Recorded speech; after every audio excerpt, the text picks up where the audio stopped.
Good morning. Welcome to Thought for the Day.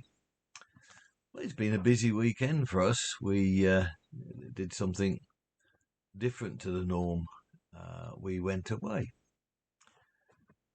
And I remember saying at the beginning of the coronavirus about change.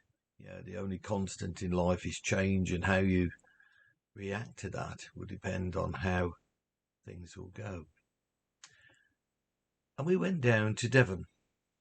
And the reason we went down to Devon primarily was for my father to see my sisters and her husband's um, new accommodation.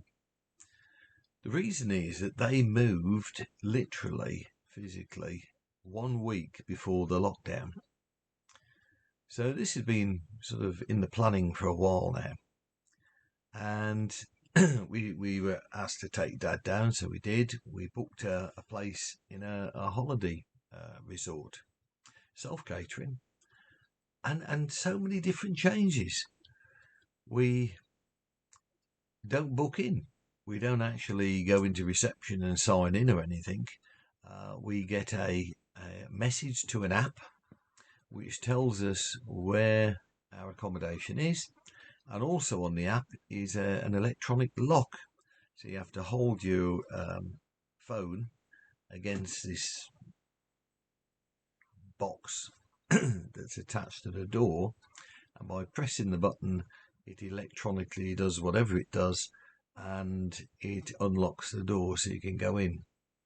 Well, the first thing we did, normally we'd sort of go in and flop on the seats and what have you, having travelled.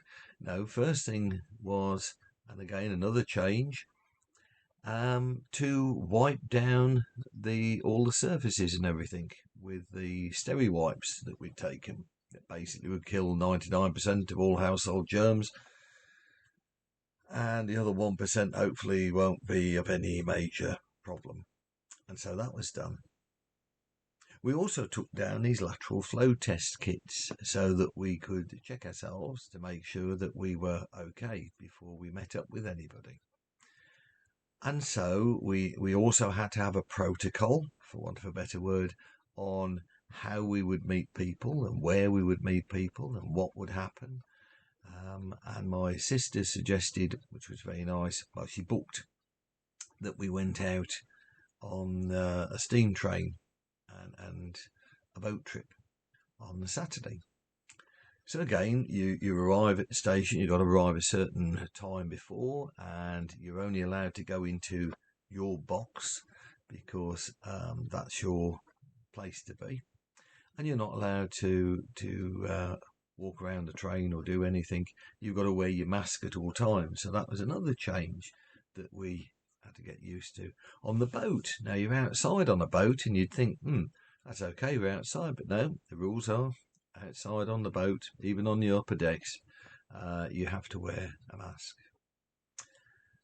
We went for some food, which was really nice, and again, we're sitting outside, and the people who were running the restaurant were absolutely over the moon. They'd only opened a few days beforehand, and they'd put some chairs and tables out on the pavement, and people weren't using them. And we came along and sat down, and suddenly that encouraged other people to do the same. So they were really over the moon with that. And lots of little things. Some strange events as well. Looking at young people. Opposite us was uh, a home, some young people had booked, obviously, accommodation to go down, and they felt the need not to wear masks and to be outside and to be socially partying until silly o'clock in the morning, which disturbed both my father and Elaine. But didn't bother me because I took my hearing aids out and didn't fuss me in the slightest. So, so in the morning, I literally got it in the ear for my dad and my sister and Elaine, because didn't you hear all that was going on last night? I was like, no. So probably one advantage is of hearing aids. A disadvantage, as those of you who wear them know, is that we tend to, we've never realised this, but we tend to lip read a lot in communicating.